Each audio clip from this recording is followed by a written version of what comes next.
Welcome back to another episode. It's been, when's the last time you were on? Like 300 something? It was like not the past February, but the one before. So way before we even knew there was a pandemic going on. I was episode 300 something. That's what I know is 300, 374 or 364. It's something with an ending in a 4 in it, but I can't, I do too many episodes. You do a lot of episodes. I'm Maybe very, very like shocked at like how are you doing one a day? one a day. Yeah. That's amazing. We're almost at 1,000. I can't wait to hit the 1,000 mark. I know. I was gonna say you're damn near 1,000 now. What should I do for the 1,000 episodes? Should it just be me just talking to myself? It should be like a party. Just have a live chat. Yeah. Like how TV shows do the 100th episode, you know? Well, okay. If you were given the opportunity to be like a Joe Rogan style podcaster, or were you given the opportunity to be like a Jimmy Fallon, which one would you take to own your own like Conan show? Oh, Joe, bro, all day. Is that just because you can work on your own hours instead of going? I don't like the live shit. The live stuff gets me. I've done, so we do we do like live to tape. We haven't done live. Live is like, I've done that in college. I went to school for television and video, and so we did live TV. So I know what it's like to do that, like airing it live. But Well, have you ever seen like the old Whose Line Is It Anyway? Like video clips and that stuff's like, I get it because like there's a lot of stuff like blooper wise, they don't show you like outtakes because they can't say certain things. You really look at the transition of comedy from what it is now to what it was back in the day. They were saying a lot of stuff where it was like, whoa, that would get you in some trouble today. I know. And that's why, who was I don't know who, one of my friends and I were talking about how much comics, how hard it is to be a comic. And in general, how, like just like given today's culture and everything, people, want to get mad at them over these things, but at the end of the day, they're trying to make people laugh. Like, and there's a fine line, and it's just funny because, whose line it is anyway. 15 years ago or 20 years ago, what passed on mainstream TV was not what will today. So, well, like I've been trying to, especially like you being a business owner as well too, you could probably relate to this a little bit, but like the evolutionary chain of the industries that we all kind of focused on, like back in the day, radio used to mean something. Radio used to be like this thing that was like an open platform to have fun, do these crazy types of things, but also be like a personality in a way. But now it's so structured where you can't even really be a personality. It's more about ad times. Like my parents are on radio. So I went to a radio station recently to think, hey, might as well try and go back to what the offer was originally, where I could have done radio instead of a podcast. And I was like, let me see what it is.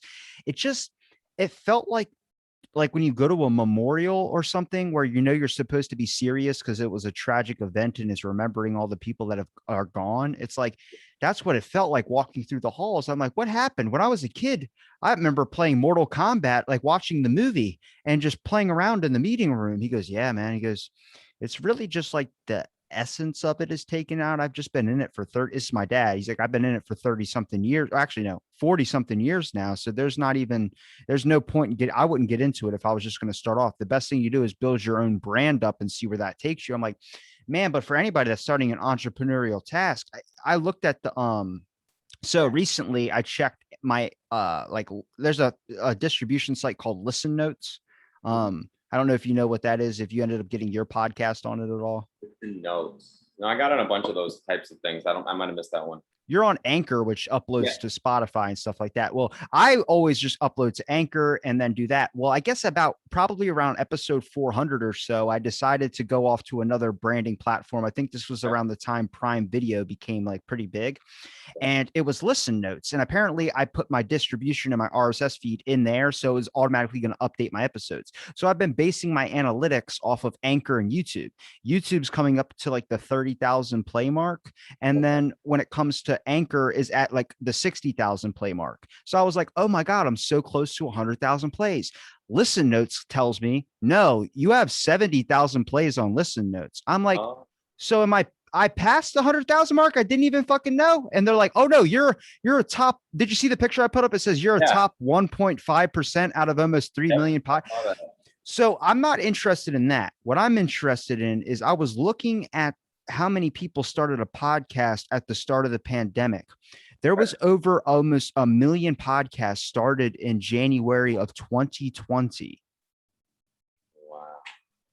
And then everything now, since we've opened back up, has just died down. So it was like, what? 21. I think we started. I only got. We're on a high in between the seasons or whatever. We're not like on the schedule like you. But yeah, we did 25 episodes or 24 episodes, and I think we started in November of 2020, and it went for like 6 months or 4 months, 5 months before I had to move. So we lost our studio. I think it was easier to do a podcast when you were sitting at home. It just like kind of It more was so much viable. better. We Yeah. tried doing it at the office. There are places we can rent space here that have professional studios in Detroit. But having it in your home where you can just kind of start your day and knock that off the list in the beginning, or Jordan and I would come straight from work and just be real psyched and just do it right there in the evening and spend the evening just doing it. And I was really got a lot of great response. Our downloads were really good for a beginner. I think. I don't know. We got a lot of good feedback though. Well, like you, for instance, for being an entrepreneur, doing the coffee business and stuff of that. Right now, like you were telling me off air, that you're like, everything's going good. Everything's, you're able to do a lot more things, especially like skateboarding and getting back into more Oh, yeah. activities and stuff. But you don't really remember that grind of trying to get to that spot. Like right now, it's easier. You got it more effective. You're getting a little bit more accomplished out of it. I'm like, how many people, when they're pitched the idea of being an entrepreneur, it sounds fun, but then give up in the first year or two because they're not seeing this whole entire, what we picture in every entrepreneurial magazine, which is like sitting on top of a mountain or taking flying jets and drinking chai tea. It really sucks. But then once you kind of stick it out, you don't, you get to the nice sweet spot, the comfort zone, and you get to this amazing place where you don't have to worry about a lot. But then it's like, you don't remember the pain of trying to all those minutes, like, oh my God, living paycheck to paycheck, just hoping to God that your dream is going to pay off and you're never going to have to struggle. It's like, No paycheck. yeah, but I live no paycheck. how do you know that payoff is going to come? That's the scariest fucking thing. That's actually, let's cut right to it. You don't know. I invested my entire life savings time and time again, depleted my 401k and borrowed money from everyone I could just because I believed in myself with no guarantee it would work. You've got to be a risk taker. What you're doing, you're a risk taker. You're putting yourself out there every day, making episodes, believing in yourself, making merch with your face on it. That's what I'm doing. It's the same thing. It's such a gamble though, and Yeah, it makes me, and I guess I get it, because the system that's set up is like, why would you want to make it so easy to be successful? Because then everyone would be successful. But then there's got to be a way where it's got to be like, how many people spend so much money into something and then not knowing that right on the cusp of greatness they give up? That's the biggest thing, is knowing like, should I back out? Yeah, no, and that's the hardest, and like just life is a bunch of well and poorly timed events. If you really break it down, things are happening all the time, but when they line up, that's when the magic happens. That's when things happen. That's when businesses are created, or when they grow and thrive. Relationships work like that with people, in business relationships as well as personal. So I think that you gotta like trudge through the darkness and the trenches and fail quite a bit before you get the success, because then you'll know what to do with this hurt. Then you don't. Then when you get that traction and you get some money in your pocket, and you have this idea and you want to grow this idea or create a brand, or for whatever reason, whether it's for me, part of it's, I have children and I want to, create something to leave them or send them to college, something simple like that. You get a goal, you stick to it. But once you get the momentum, it's now, okay, what do I do with that momentum now? Because I've been an entrepreneur and being in sales and marketing and being vice president of a big corporate company at one point, to being a CEO and a solo entrepreneur and having no paycheck, to, being from unemployment, being on unemployment, having a paycheck, to being on unemployment, to having no paycheck, and putting my whole life savings into this business just to finally get some traction in the last year and a half during a pandemic. It doesn't make any sense. And I I just am counting my blessings, I'm you about to know? say, I just want to see the captured moment of like how many times has someone been sitting in their car in a McDonald's parking lot eating like a double cheeseburger, biting into it and just crying out their window because they don't know what life's going to hold for them. They're really in a Yeah. tough spot and they need help right now. But then when you get the success, you get the chasing down moment, you just go back to eating a double cheeseburger in the parking lot and in a different standpoint, in a different view. Your perspective is completely changed because you're like, holy shit, a year ago, I was sitting in this exact same spot doing the exact same thing I'm doing, but I wasn't where I'm at right now. I was living out of my car. Now I'm living in a apartment and I have a Kate Upton supermodel for a wife. Yep. Boom, levels. There's levels to this. And that's what I mean. Like, just to be quite frank, everyone listening, go back and listen to my last episode because my life, I was literally, I'm pretty sure I was that winter, I was broke as hell, up in my nice condo, but I don't have that condo anymore. But I'm more successful than I was when we recorded that. So here I am again, just like your analogy. Here I am again talking to you on your show, doing the same thing I was doing then, but a lot's changed, and it's like the cheeseburger, out of the blank is like my cheeseburger. I look at it like, man, I guess I think life's ironic. If you're going to be an artist, you end up developing probably some type of like arthritis where you can't draw anymore because they want you to use as much as you can of that ability for the time that you have it and truly appreciate it because it's not going to last. Life is kind of like that. Are you willing to go through the muck in such a way that it's going to be the most painful thing you've ever experienced, where you're going to want to take the easy way out? But are you willing to stick it in and hope to God or hope to something that you get what you're putting in for? I believe like life Yeah. is it's just crazy because you look at all these entrepreneurial types, these Oh, Bezoses and these people that we consider famous or we consider rich. Now Bezos has a lot of money, 100%. But what about the royal fucking family? The family out in like oh yeah. Dubai that have billions of dollars and those people are just born into wealth. You don't have that roll of the dice. What you have is a brain and your smarts. There are sometimes I'm creating like merch or something, and I'm like, fuck, I'd rather turn this into a clothing brand because the ideas I'm getting for it are just out of nowhere where people are like, how did you come up with that? I'm like, it's not as easy for you. Bo Burnham, for instance, his new special Inside Yeah. is now nominated for an Emmy. Like what the like you see, like some people have that ability to do the videography, the music, everything, and it just comes to them naturally. Find what you're naturally gifted in and expand upon it. Go through the Yep. hard times to get there. But if you're good with marketing, then do something with marketing. Market a product, market a sale, market someone else's stuff. Find the right people and that believe in you too is a key. You need to believe in yourself. But one man or woman or whatever, one human being isn't enough sometimes to pull off the whole show, you know, and having the right key people in place to help you reach your, the end goal or vision or whatever you're working on, merch line, rain barrel or coffee brand for my instance. Or in both our cases, we enjoy obviously you enjoy creating things, right? You're creating a show, you're creating an experience, you're creating a listening experience for your listeners and viewers now because we have video. Yeah. But yeah, Everybody gets like to I see our think glorious faces. glorious video of my old 2011 MacBook Air. Hopefully it doesn't. There are sometimes I just like when I'm turning on my computer, I'm like, is this going to be the day where I have to take a trip to Walmart to buy another one? Because I don't know what day it's going to. I put a while ago, I think way before we talked, I had spilled coffee all over my computer and it got inside where the hard drive was and killed Oh it. no. So I had to go to a store and get it. They're like, "Do you want a new hard drive?" Which is going to be like 100 something bucks. I'm like, $100 for a hard drive. He's like, "Yeah, but you're in a pickle. I got you by the balls on this one." I'm like, how much is a used one? He's like 30 something dollars. I'm like, put the used one in there. Sometimes it clicks on and sometimes it doesn't, where I'm Oh like, Jesus. when's the day? When's the day? Hopefully you got that backed up. I got a Um, big terabyte of a memory source for podcasts and stuff because I do so many. yeah, if you go down, you're not full down.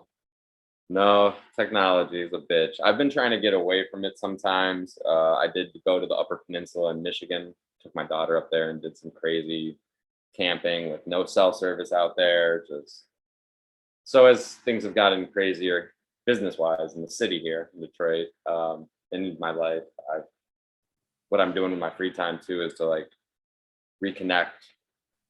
You got to stay in touch with who you are.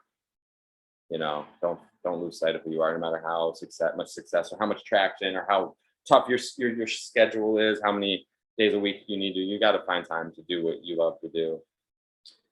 But yeah, you're working out, right? I've been working out. Yeah, not 3 hours on an elliptical, maybe 10 minutes. um I think it's important, like when we talk about, especially from the business standpoint, but when you mention like staying off social media, I've been doing that a lot more, but it just sucks because the way of being successful in a lot of ways is also getting a presence. And by getting a presence, that's through the grasp of social media. Like if you don't have someone that's assigned to do that shit for you, then people just forget. Like, I mean, Rick Moranis was huge back in the day. Then all we heard of him recently was when he got punched in the face a couple of years ago. And then now he's never on social media. He doesn't have any platforms to. Same thing with like Quentin Tarantino, all these other places, they don't have platforms to be able to reach them. Didn't Rick Moranis like intentionally like leave Hollywood and then raise a family or like adopt someone? He married a woman and adopted her kids or something. Like he did something really nice. Probably that's his background as being nice as shit. He was like, no, Hollywood and stardom's not for me. I'm gonna go be a simple man and raise this family. I don't even think they were like his kids or something. Like he was like above and beyond. I forgot what you call that. But like being a surrogate father. Yeah. Maybe. Okay. But anyway, he is, so yeah, maybe then he got punched in the face and all of a sudden they're like, oh my God, Rick Moranis got punched in the face. Well, everybody was like, why Rick Moranis? That's like the most like calm, pacifistic guy you could ever punch. And he didn't hit him like what in the face straight up. He came from like the side and just fucking cold clocked him. Oh my God, poor Ricky. I mean, I grew up watching Honey, I Shrunk the Kids. That's why he got punched in the face, because he shrunk the damn kids. Damn. Well, what about the sequel, Honey, I Shrunk the Parents? Okay. Did you ever see that one? You gotta stop shrinking people at that point. Jesus. Yeah, what's next? Honey, I Shrunk the Dog. I just remember fucking him from Ghostbusters. And I'm like, I see that's what sucks about the world is, and I kind of think Jamie Kennedy said it best. You know Jamie Kennedy? The comedian? Yeah. Well, a lot of people don't really know who he is because he's just been out of the spotlight for a little while. And he recently started doing his podcast, which is like new for 2021. He started like a couple episodes, but he was off of it for like 2 years. And it's like, he's like, the way he says it is, if you're not making a movie at 8 a.m. and then doing a stand-up show at 10, and then if you're not doing a late night show at like 1, and you're not doing all these different filmings and tapings for all these different things every hour of the day, and you miss 1 hour, you're just out of the fucking limelight. And he goes, yeah, it's very, very hard to make content so much that you can stay in the eyes of the public, because they'll move on to the next thing. I mean, attention spans nowadays, like they need to constantly like what's his name? Fuck. We talked about comedy in the beginning. Shane McGillis. I had no idea who this fucking guy was, but he was trending on Twitter, then recently on Joe Rogan. He was canceled off SNL as soon as he got the job because they looked back through his thing and they found a racist thing in one of his videos, which was in a joking way, but the way that it was read and it was printed out in text form, jokes don't translate to text form. Dude, fucking Jimmy Kimmel did blackface. And he apologized for that. What? That's really fucking weird, is when he apologized for something like 10 years later. I'm like, what the fuck is that? I know. I'm like, dude, this being a comedian is tough. Like when he did that joke, the producers were like, fine. But no, there's no reason excuse for that, really. Like, well, SNL asked Shane if he could, I think was put out a statement. And what they did was NBC gave him a statement to say. So it said something like, excuse me, I burped. It said something like, it's something inexcusable or something like that. And he goes, if I say I'm inexcusable now over that, every joke, everything I say is going to be inexcusable. It's kind of like Louis. He came back and I'm not even a fan of Louis, but when he came back, people couldn't handle him. He's a piece of shit. Everything he says, joking about kids and shootings and all this stuff. He was saying that way before it fucking happened. So even before his whole scandal thing, now people look at him and they go, look, he's a piece of shit. It's like, no, he's always cracked jokes about that. It's nothing new. It's not like he's trying to piss people off, but people don't want to get past that. It's either attacking someone or loving somebody. And right now, what everybody's loving is fucking YouTubers and Minecraft people that are playing Yeah. games. I'm Oh like, yeah, if, my 11-year-old daughter. I know all about it. I'm on the YouTube with the kids. They're Roblox, Minecraft, Among Us. Freaking, I played them all. does that get like scary as a parent though? Like wondering what the kids' generation of being able to connect is going to be. Like way back in the day, It's it no just different seemed than easier. MySpace. It's no different than MySpace. I never had MySpace. Everything is MySpace. Facebook is I MySpace. never had Twitter is MySpace. MySpace. I never No, had it. I, my friend, who was it? There was a meme going around right now. Okay, and the meme is like some Gen Zer asking for auto loading music on Twitter profiles. So when you pull up your Twitter, Yeah. it plays music. That's MySpace. They're all the same shit. I don't know what MySpace had when you pulled up your MySpace, it was a page, and in the corner there was like your playlist and like auto-loaded music, and then you did a little HTML. This is why all the millennials know how to code, is that we had to copy and paste HTML to make our MySpace look cool. well, everybody's copying each other. Like Facebook was like the big revolutionary thing when it came out. And then there was Instagram, and then it went to Snapchat. And then now Instagram did stories. So it copied Snapchat, and Snapchat said, fuck it. Like Facebook used to be the place I used to find out when people's birthdays were and if somebody died. Then Snapchat's like, fuck it. We got a picture of the dude dying right before he died. Like that moment. Also, a great stock to hop on. I made a lot of money buying and selling Snapchat stock during the pandemic. You got to teach me how to do fucking stocks. That's what we need to do. And yeah, it's Invest actually in the saltine business. it's a great, yeah, no, but it's kind of fun. Anyone, if you have a little bit of savings or you want to create some savings, it's a good way. You got your risky ones and you got your easy ones. You got your sure things like gold is like always going to be slow and steady if you invest in gold. But you got the tech and the crypto now, and like I'm just learning that. I'm like, oh, I don't really know much about that, but I did make some money last year for the first time doing that stocks, and I reinvested it all in my business this winter when I was slower and our sales were slower, and I am now doing very well. And I'm glad that I had that stock market ability to like kind of put some money in and pull it out and then reinvest in my business. And I never really thought I'd be saying this because I always thought the day trading dudes and stuff were just jokes. But now that I have it all right here on my phone, don't use Robinhood. I use SoFi. I recommend SoFi, online banking trading. But Don't you get scared though? Like I think it was Wells Fargo, they ended up like dropping a lot of their business with personal financing. So then a lot of people lost a lot of money that was personally invested into like a personal account. I kind of look at it all like the casino. And any money I put in, I have to be willing to lose. Yeah, but how much are you willing to lose? Some people aren't willing to lose $5, even though they have 50 That's the grand. thing. Relative to like listen to some you know I don't mind a calculated risk. I thrive off them. I'd probably be rather bored in this life if I didn't take enough risks. I like to drive fast. Little things like that. Go skydiving. That's not a big risk. I kind of want it. There's a place out here that Jackson, I think that or Dexter, they go up and they do it. So my birthday in a couple days, but I don't think any of my friends want to do that. Dude, there's way too many accidents. If you ask one of those skydiving places how many accidents they had, they'll tell you. They're like, yeah, I've had 10. It's like, how long have you been open? 3 years? Jesus Christ, that's a lot. Okay. There was there was that one skydiving than bungee jumping, I think, though. What about you? There was that one dude that bought his dad owned a skydiving business for like 15 years. And then at the 15th year mark, he was retiring and he was giving the business to his son. His son ran it for 2 weeks, took a couple up, and the dude jumped out without a parachute. He was trying to kill himself. So the dude fucking took him up and didn't look at him like, hey man, are you okay? And the guy's staring out the window like he's about to do something horrible. Dude jumps off and ends up the whole business after 15 years. His son runs it for 2 weeks and runs it right into the ground. Yeah, you got to have a mental health check for these people.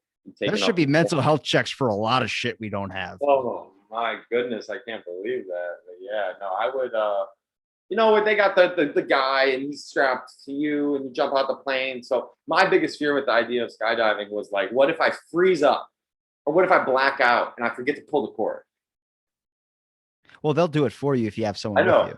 But think about the guys who are like in the army doing it, because actually one of my grandfathers in Vietnam, he worked in the paratroopers, and I don't know. I think he jumped out of a few planes, or he at least practiced to do it. I don't know if he actually did it in combat, but yeah, like jumping out of a plane by yourself, just you got to pull your own chute. Like, I think the biggest fear for the like, because most of the time, unless you're paying to get like someone to jump with you, usually you do it by yourself, especially if you have a little like if you've been before. But when you have someone on your back, they're mostly worried about you throwing up because there's a lot of videos of like they're behind you, hooked to you, and you're yeah. throwing up and it's hitting them in the face. And they're like, oh, fuck. Like, and you're pissing yourself because you're so scared. Oh, what if someone shit themselves right there? It's happened before. You can watch videos on YouTube about it. I will be after this. Believe that, because that's why I'm enjoying life right now. A lot. I'm enjoying it. You know, I love summer. Like I said, it's my Leo. It's Leo season. Shout out to all the other Leos out there. We're annoying as hell. I know, but The horoscope shit gets I me. love the summer. I don't know. You caught me at a really good time. I think the first time we chatted, it was the middle of the winter, my least favorite time. But yeah, no, this is the third time I've been on, because I was on, and then we did a little like addition to that episode. That's what I was thinking. You sent me coffee, so I was wondering if Like we, two and a if half. yeah, because I still have the bag right over here. Hold on. You still haven't drank it. I don't have a fucking grinder to grind up beans. I just been chewing on them. Oh, well, that's I cool. just, I just, I just place it by my most important micro Well, or you drink a podcast. lot of coffee, I remember. Yeah, I'll get you some. I I'll haven't get you a stopped. grinder. Yeah, I'll get you a grinder. But yeah, we're gonna be doing pre-ground coffee now because of that. A lot of people are like, "Oh, I want to try your coffee, but I always, I don't have a coffee grinder." And I'm like, "Oh shit."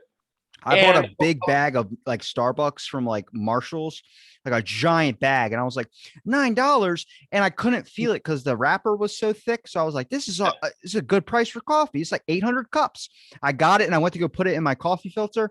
Fucking it was beans. I was like, oh. But yeah, there's two types of coffee grinders for everybody out there. There's your regular one, which you just press the thing and it just goes whirly.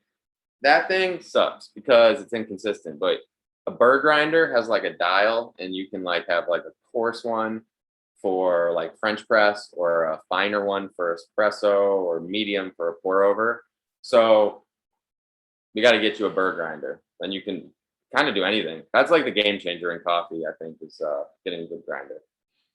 What I'm looking for is I want to eventually have enough money to get a small little place out in the woods and have like a nice little like small clear like a cabin, but like on the water a bit. But I want to plant some like coffee trees. I just Yeah. want to have a bunch of them so I can walk out my backyard, grab like a You're peach gonna or have to something and move coffee. closer to the equator to do that. I think it won't grow in most places. There's like a belt, like in the center of the earth, and The a coffee certain belt. amount of. Yeah, you told me about Yeah, about to say we talked about it. Yeah, but like, yeah, I don't know. I talked. So one of our podcast episodes is with a coffee farmer, Jose, from fuck, I can't remember where. San Fernando coffee growers. Yes, He's been on. He he, was just on recently. yeah, he did it. He was great. Yeah, And he he's been sent on us my show twice. we roasted his beans. He sent us some green beans. They're called greens when they're raw, and we roasted his coffee, and it's amazing. What the fuck are we talking about here? I introduced you to him. Yeah, that's why I brought it up. I was like, yeah. So he came on our show. He's Yeah, a really cool guy. you got me all like fucked up. I'm like, is this a coincidence? Is the world smaller than I thought? And I was like, hang on a second. No, you gave me the lead, and I reached out to him, and then he wanted to get on our show, and he did, and it's a really great episode. It was actually a video episode for us too. It was the first time we tried to use Zoom, and it worked out. It was a little rough on the editing for me on the first go, but I'm getting the hang of this too. So I'm gonna be buying a new laptop. So expect our second season to be way better. I think like at the beginning, you started off like doing like a nice studio and everything too, which is it's cool. It looks good, but is it really like there's a lot of videos I watch where like they have a really nice studio and it's appealing to watch the video, but I'm like their content is shit. Like Yeah, their conversations just go on like there's no jokes. Like a lot of it's hard because when you're watching a podcast, people expect like a quick 10-minute clip or something or 10-minute video of it getting interesting. I'm like, no, when you set up a podcast and you know it's an hour and a half long, you got to sit down and expect like there's going to be some moments where it's going to build up to some comedy or it's going to be more serious yeah, thinking. yeah. So we would do 30 minutes to an hour, 20 minutes to an hour, and like create. I did it based on my live television experience. I'm like, we have like segments, and then we transition in and out, and we write the script right before together. So, and it's a duo show, so we have each other to piggyback off. And I'm like, you take the lead here, you take the lead here, you take the lead, And so we were constantly throwing the show back and forth. Like one of us researches this topic, one of us researches this topic. Sometimes we're having a conversation, sometimes we're doing an interview. And we really like the guests to take the lead on the interviews. Sometimes we let them like hang out when we like, oh, we take the show back and then like let them hang out and they're still listening. And sometimes they'll like still chime in a little. But yeah, so like we're experimenting, I think, with it because I traditionally did television, not radio.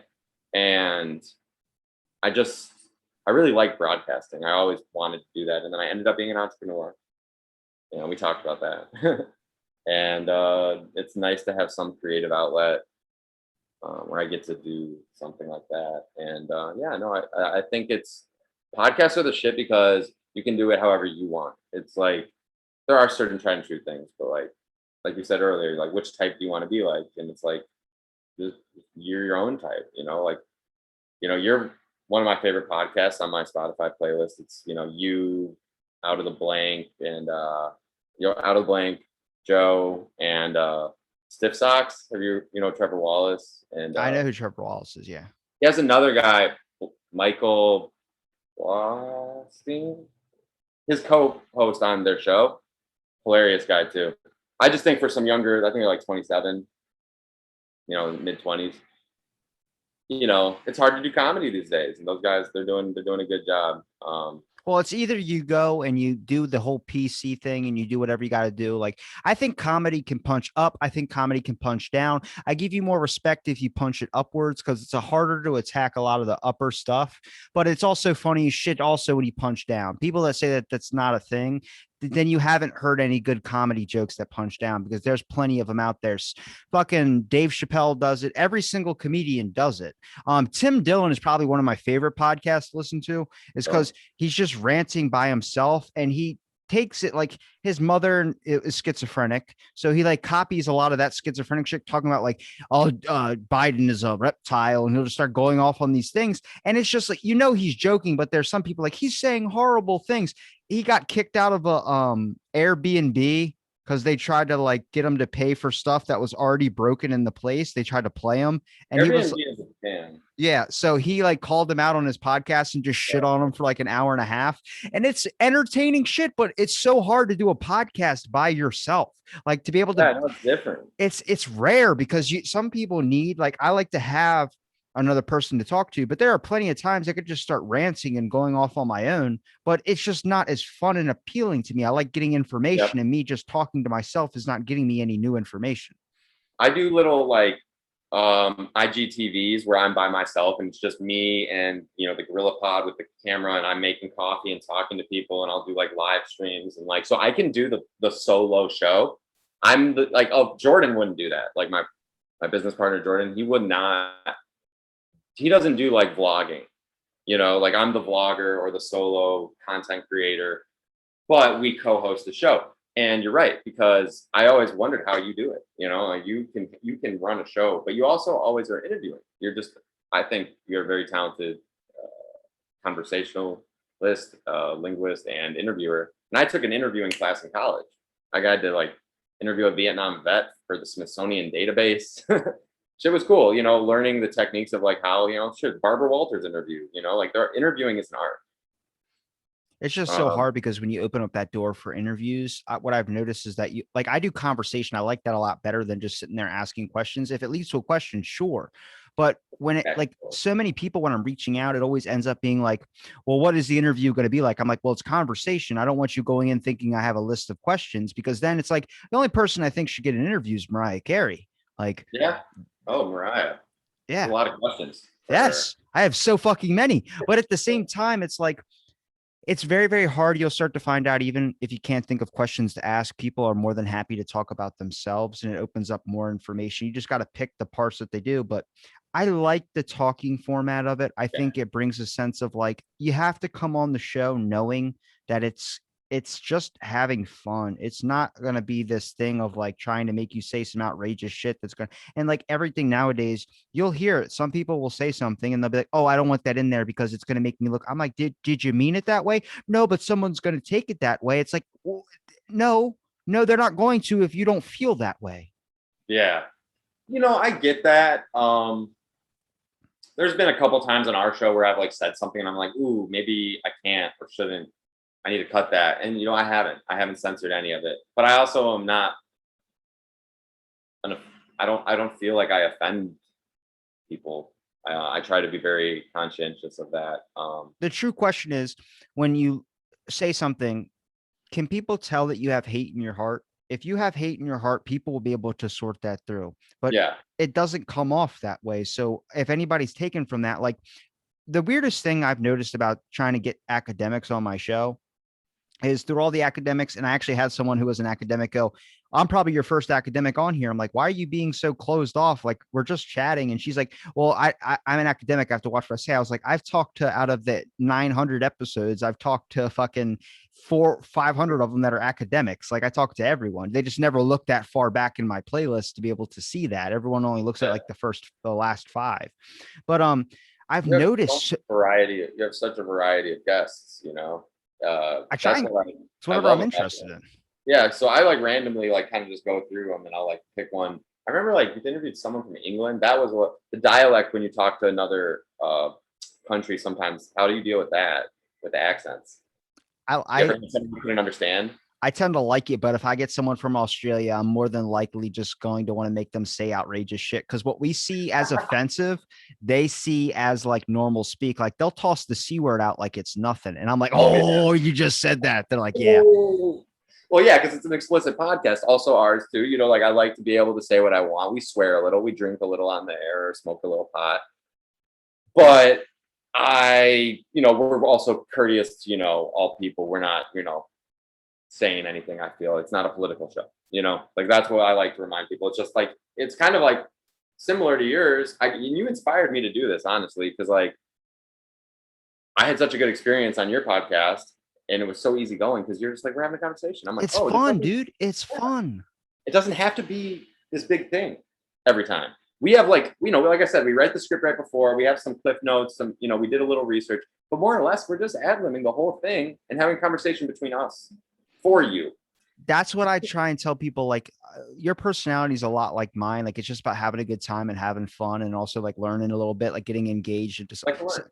yeah. But there are so many people that like want to do, like, I give history podcast people and crime podcast people a Oh, big amount of respect because you have to do a lot of fucking research. Like, I have a buddy that's like, it takes me like Dan Carlin, for instance, it mhm. takes like 8 months for him to produce one episode because he has to do so much research and back history and all this type of stuff into it, where I'm like, "Man, where's the fun in it?" "Well, it's fucking exhausting." And I'm like, "Oh my God, like I don't want to do that. I don't want to be exhausted when I do these things." Wow. No, and like, yeah, sometimes I have to do like, some research on the coffee stuff, market research. We buy products to test and review, like things like that. But like, yeah, like I did the history of coffee. That's one of my favorite episodes I did, and it's basically a story. I basically not memorized, but I kind of really thoroughly read the story of the beginnings of coffee, and then I like put my own spin on it and made it a fun, entertaining journey for y'all, and with lively banter with Jordan and the art of taking. I'm looking right here at this bookcase, the history of art, the history of coffee, the history of podcasting, the history. You get drunk history, like it's like, yeah, history is facts. Books are awesome, but they're also boring. People want consumable content in the palm of their hand right now, or on, or to watch it on their TV or on their laptop. But it doesn't have to be just regurgitation of what we already all know. We want to put some flair on it, some personality, your own spin. I want to. Everything's been done. Like everything's our. That's a. I hate saying that, but like art wise, like a lot of the stuff we're seeing in culture, like how many movies are new? They're almost all remakes now. Yeah. It's just. It also depends on what the hell's going on in the area. Like right now, any type of movie, because of the stuff that's going on with China, there's no like bad Asian people as a Oh yeah, villain. no, it's like we got to take into account certain things, like the stereotypical villains need to change, or oh, one that's a big issue was sci-fi not having any people of color in the future, and there was a billboard here in town about that, and I was like, I never even thought about that, but growing up, yeah, you're right. Like Star Trek, like there was like one black character, or he was, it was like the Klingon character, I think. It was like, or and then the guy with the data, and it's like in the future, in actuality, I think we'll all be one big race probably, and you know, and everybody of every color. And I'm looking no at the color, fact just of like one. we say in the future, and I think the future, like this, I'm so obsessed with like old school, like Victorian era and Renaissance style stuff. But when we look at like this is probably the greatest age that that has ever been out of anything, just because we've advanced so much. And it's so strange. I just came across a documentary of a guy that got his arms and legs blown off in the war, and he got another person's arms on his arms. Like he's lost everything from the elbow, but he got another person's arms, like hands, wrist, everything Yeah, onto his, and slowly they attached every nerve single by single, yeah, and they're like, you might not ever get to move your hands, but they're attached to you now. He started to get movement in his fingertips, and he's able to move his arms a little bit more now after a year, but his body's rejecting the new arms. So like right where the new arms are, they're getting like lesions and tears and all these stuff. He goes, eventually we might have to take your arms back off because those don't work. And it's like, because your body tries to spend its whole life rejecting it, he has to take a pill every day that takes down his immune system, so his body doesn't get built up to the point where it could fight those arms, the new body part. He has to take that for the rest of his life. and that's crazy. They're and right, that's a transplant, right? But like there's Mhm. they're gonna be able to grow, I body want a parts. new dick. I want a new dick. Yeah, yeah. People just be like, oh, we need a little sample of your DNA. We're gonna grow you a new dick. Boom. But doesn't that just New give arm. incentive if Boom. they can grow Brain. if they can grow you new body parts? Does that give incentive for people to just go and be as risky as, oh, I chopped my finger off cutting vegetables. Oh, I can just get a new one. I mean, it's okay. So also, I don't know much about this, but I'll bring it up because you just brought it up. So the whole other thing, I saw something and I didn't read the whole article, but it said that there's a scientist who believes someone Google this. They believe that there is a something in the human DNA that we can unlock that will allow us to grow back body parts when they get severed. So I didn't get into it, but I blew my. I was like, wait, what? Wait, what? Wait. You're saying that we may have the potential to grow back these body parts, and our brains are for some reason not allowing us to. So there's this crazy scientist out there trying to figure that out. Okay, I've so read. it was on the New Yorker in May 10th, 2021. That's yep. The That's it. biologist Michael Levin thinks cells use bioelectricity to decide what to become. So there's finding a way to be able. Each year, researchers from around the world gather at Neural Information Processing Systems, an artificial intelligence conference, to discuss automated translation software, self-driving cars, and abstract mathematical questions. It was odd that Michael Levin, a developmental biologist at Tufts University, gave a presentation at the 2018 conference about growing back limbs, being able to heal and regenerate, to even regrowing new tissue. It makes sense. I mean, Right? if you cut your hand and your skin cells can grow back in your hand, why can't we just make that at a larger scale? But that just gets very weird. Like, I thought the easiest way for us to be able to get that was if we learned how to splice our DNA with Right. animals. And that's like, I don't know exactly where he's coming from with that theory or science, but if that was unlocked, that would be a game changer for medicine and for human evolution. Well, we learned to grow human organs inside of a monkey, so I mean, we're not Yeah. too far off. Yeah. I think my dad takes a arthritis medicine that they harvest from the ovaries of Chinese hamsters. That's not as bad as Sandra Bullock. What'd she do? She 3 years ago, which is so weird, shows the shift of our age. 3 years ago on Ellen, she was talking about how she rubs Korean baby foreskin on her face to make herself younger. It's a live Ellen thing. You can look it up. I actually played it in an episode. I'll have to send you. I played the actual recording, but I was like, that was 3 fucking years ago, and everyone's laughing like it's normal. It just shows how we've changed. Yeah. No, people. Wow. Sandra Bullock. Baby dick cream. That's what Mike said to me. Mike was like, it's called baby dick cream. I'm like, oh my God. Sandra Bullock cream. Damn, dude, she had quite an interesting career. I watched one of them. I watched like what was that? Miss Congeniality, like not that long ago. You know how she made up for that Ellen interview was by doing The Blind Side. You thought she was just taking care of the kids out of the kindness of her heart. She wanted something out of it. She just had to take care. Get the eye cream, the face cream. But Oh my god. I just saw a picture of Brendan Fraser and J Lo together, and there was a picture of them like 20 years ago, and they were both sitting on a boat. You know, Brendan Fraser's like holding on to her ass as she's laying down suntanning on like a yacht. Then it's like 20 years later, which is like I think it was like last month or something. They're sitting on a yacht in the same exact position, and they're older, like how they are now. J Lo got hotter. Like J-Lo got younger and got more thin and got like really like a bigger ass. And then Brendan Fraser just Yeah. looks old as fuck. Yeah, that was those J Lo genes. You know, she's got that good genetic makeup. I mean, I'll regrow back people some of just those age body well. parts. Some people just get hotter and hotter. You know, I'll regrow back some of those body parts. you regrow that booty. Dude, she is yeah, she's one of those. Like, you know, what like Halle Berry, she's like 60. She looks like she's 25. She just got a six pack too. That's the weird part. You know, it's yoga, collagen, and genetics. Well, bodybuilders, for instance, back in the day, you used to have a do like they had the food pyramid. They used to Yep. have the guy who played in Malcolm in the Middle. They used to have him on the front of a milk poster, drink more milk. And they had like the old bodybuilder type. And I'm like, you guys, like, I work at a gym, so I talk to plenty of bodybuilders, and they're like, you guys have it so much easier today to get muscles. Back in my day, we had to do a whole bunch of shit and hope to God that our genetics went with it.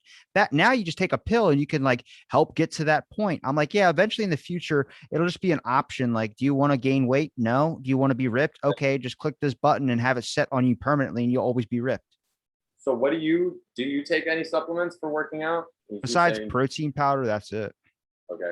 Yeah, so I got my vitamins, you know, and then I got a pre-workout, and I have an endless amount of coffee, so I have a huge caffeine addiction at this point. It's just out of I can't control. do pre-workouts. They don't work on me. Okay. Well, they work pretty good on me. But I also on top of those, so you know, you find your favorite pre-workout, whatever. But I got this stuff. This is the Goalie Ashwagandha. This is a great, it helps me with stress and focus. And then every morning, every day, I take collagen for joint health, for healthy connective tissue. Very important. And then you got your pre-workout, but I also added in some nootropic and some creatine HCl, which people should switch to because it's way easier on your stomach. The old school creatine monohydrate like really upsets your stomach. Like one time I took a pre-workout with the regular creatine and just yacked it all up. Went back to the That new just one. depends on how your sensitivity is. Like when I do, people ask for a scoop of pre-workout at my work, and I'll have to give them a scoop. And I'm like, okay, here's one scoop. They're like, make sure it's no more than one scoop, or I'll be shaking all day. And I'm like, I could drink a whole thing of this by just putting water in it. It's not going to do a damn thing to me. I mean, other than some of them, I've been using the Total War or whatever, and it's pretty strong. I've tried a bunch of them now, and like sometimes I don't want a whole scoop. Sometimes I only want a half a scoop. Like it's just like anything, like with like weed or whatever. Like you smoke the whole doob doobie every time, like you're gonna need a hell fat one. But if you just take a few puffs, your tolerance is low. So it's like same thing with pre-workout. Like I'd say half scoop it for a few and then start full scooping, but don't two scoop it. And if you do two scoop it, just know you're gonna be fucking wrecked later. Man the fuck up and dry scoop the shit. Why do people? That's what it's so nuts because like when I do 4 hours of cardio on the elliptical, I drink 4 bangs. Oh wow. So I do a one Yeah, no, hour bang. I fuck with Bang energy, and on the go when I'm skating, those are great. Lemon drop, bro. Yeah. What did I think I had like cotton candy or something. Yeah, cotton Bang candy's all right. fire. There are some of them like what is it, Cake Bash? That's pretty good. See, working around this stuff, it's like you end up like there's one dude at my work always charges stuff to his account. So while he's working, he'll drink like a couple drinks while he's working. Dude, at the end of the week, he's got like a bill of like $160, and he's just like, up, they'll take it out of my check. I'm like, that's fucking horrible. Like, I don't want to put anything like racking up a bill is the worst thing you do. Getting He's just debt. addicted to convenience. It's like, oh well, like I just, I used to be like that. Like when I smoke cigarettes more, I'd walk into the gas station. Well, I don't smoke cigarettes at all. I haven't, as long as we've known each other. But it's been about 2.5 years, I think I've quit. But yeah, so like, you walk into the gas station, oh, I'll get this, I'll get that. I'm here. It's a convenience store, the gas station. So I don't know. I think that now that I don't smoke cigarettes, I'm not walking into a convenience store. I'm not buying a bunch of convenient items, like if things are Americans are lazy, right? People are lazy, not just Americans. So if it's convenient, we usually spend a little bit of money on it. Like look at DoorDash. Like we could call the restaurant. I'm so out of that realm, dude. Why would we do that? If I see someone going to a fucking 7-Eleven and they're like, oh, a Slim Jim, that's convenient. And they grab it and throw it on the counter. I'm like, what the hell? You don't even need, you're not even hungry. What are you getting a Slim Jim No, for? you just saw it. It's the right packaging there. is cool. Hmm. Yeah. It's got a cowboy on it. Oh, good for you. All the things in the store are placed in convenient places to psychologically get you to buy. No, it's like having a Taco Bell across the street from a bar. That's a fucking perfect scam. That really is. And, back to where on the subject of where fast food places are located. I was told my father out of college, when a little company called Wendy's was just starting, offered him a job. And he didn't take it. He was a lawyer. And he's like, I can do better than this. Also, he said, how do y'all think you'll ever be bigger than McDonald's or as big as McDonald's? No one.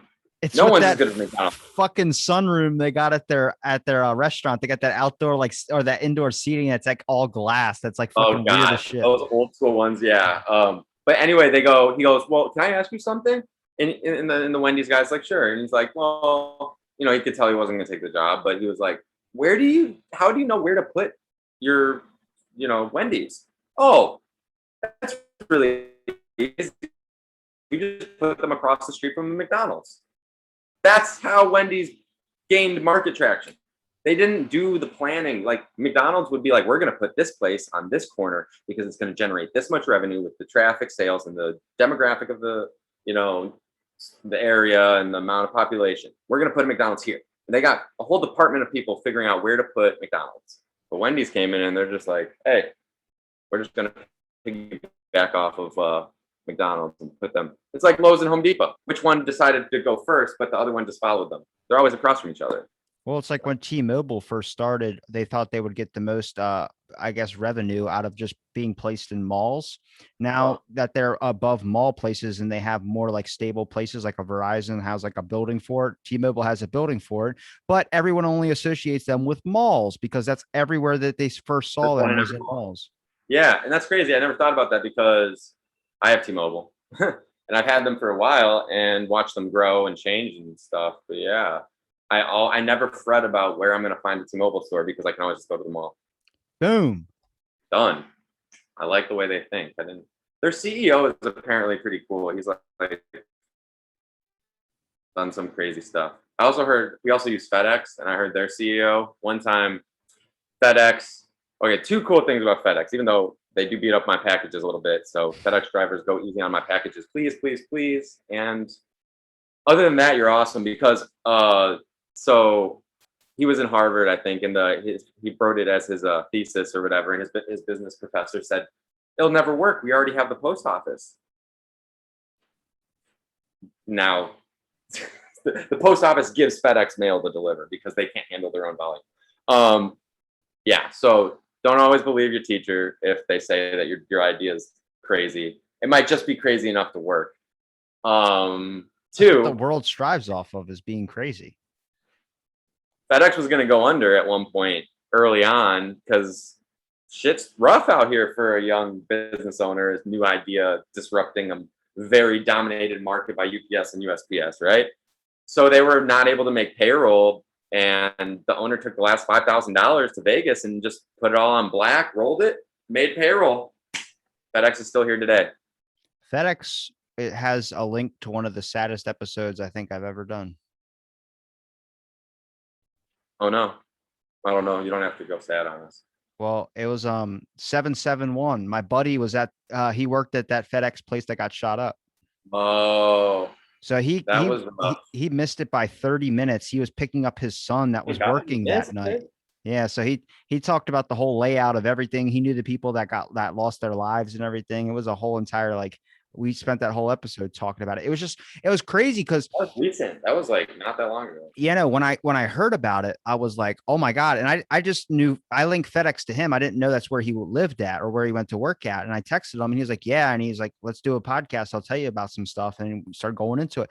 I have a lot, my episodes, like throughout everything out of where I'm at now, I've had the weirdest fucking, like, crazy ultimate, like, just different experiences of shit, which I really fucking enjoy. Like, I've had 3 generations on my podcast before: a grandfather, a dad, and then the son. And then I've had, like, a person's got I say my podcast saved their life. They found out they had diabetes from it. I had a podcast where a couple of them where I had my tarot cards read, You like, saved someone's life with the show. yeah, dude had diabetes. His wife saw his first episode, and Yeah, then dude. he's on a good track now. He's lost a lot of weight and everything too. It's pretty cool. No, for real. You know, sometimes people don't know where they get inspiration. Inspiration comes from so many different places and things, and randomly could affect your life in a very drastic way. And you could have got inspired from a freaking billboard, a podcast, an ad on TV. You don't know. You don't know. But that person that created that, if you can actually find them, like this guy found you, and say thank you, wow, that makes me happy. Well, he was a guest, and then his wife saw his first episode and was like, "This is not normal. Oh, Let's take you to the hospital because you look like you're about." I've never met him before, so he just looked like he was passing out. It was around the time you were on, and then she took him to the hospital, found out he had diabetes, and then he lost his vision for a month, and it came back, and then. Yeah, but it's crazy because I think the main thing to take out of that is, no matter what you think success is, the biggest success is just having an impact on one person that could be taking something from something that you're doing, because everything that you do in this world has an effect to it. you know what? This actually leads me in.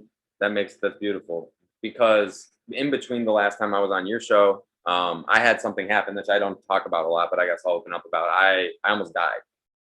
Um, I did a Why the stupid fuck thing. did this take an hour to come out, Josh? Jesus. I lit a lighter near alcohol fumes and blew myself up. And I burned off all this entire side of my face. I was on fire. My face was on fire. And I have pieces of charcoal from this explosion. There was a whiskey barrel in my face here forever, like pieces of char inside my face. And it was the most excruciating pain. I had to go to the hospital and get morphined up, and took a month. I didn't leave my apartment. So during the pandemic, I was on extra quarantine. Like, I didn't go outside for a month because I couldn't literally have UV on my scars. And I burned off. I had to get a buzz cut. I regrew back all this hair and beard. And that really made me realize, I'm like, what am I doing with my life, dude? I saw the white light,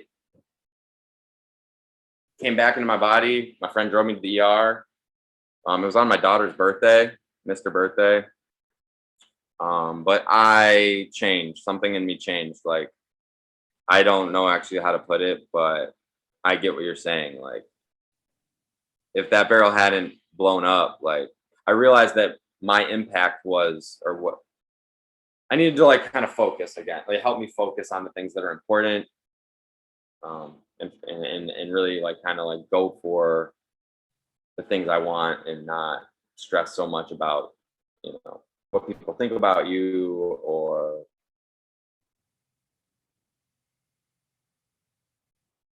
money or notoriety or reputation as much, but just do you, and hope that you being your most authentic self rubs off on the people around you, and you can maybe help, like you did here, like help people find their meaning or improve their life a little bit by the information you're sharing or stories you're telling or memories you're creating. I don't know.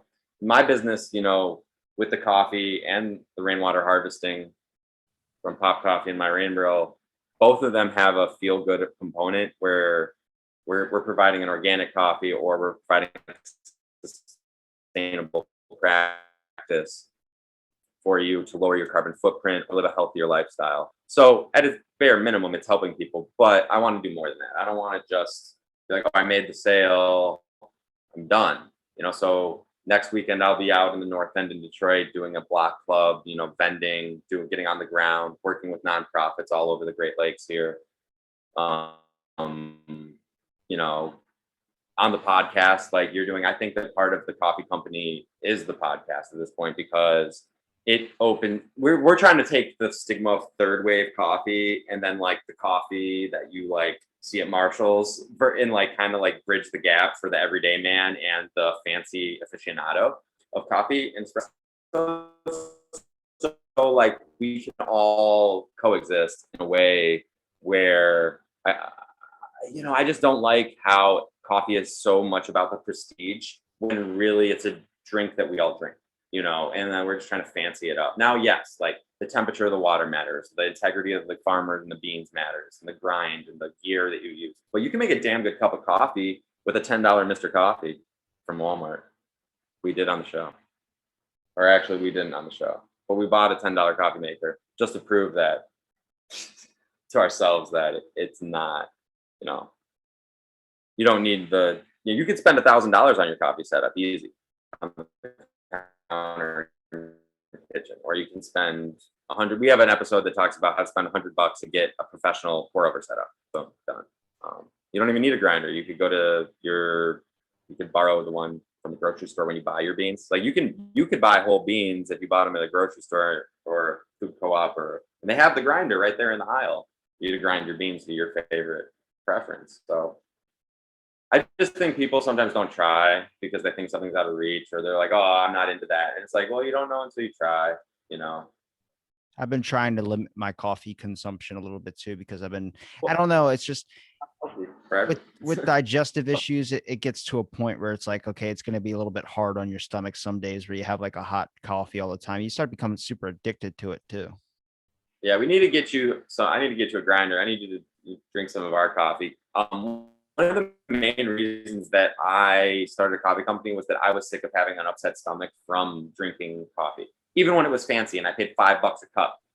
The acidity was off, and I'm like, what's wrong with this? So Jordan, who's the roaster for Pop Coffee, he nails it. He just nailed the roast every time when he was roasting for this other shop, and so I got to talking to him and get to know him, and we started to like agree on this. Like, coffee should not upset your stomach. It should have low or no acidity, and it should have a good mouth feel and still be robust. And anything else we don't want. And so that's why we created a coffee company, is to create every cup of coffee to have that integrity.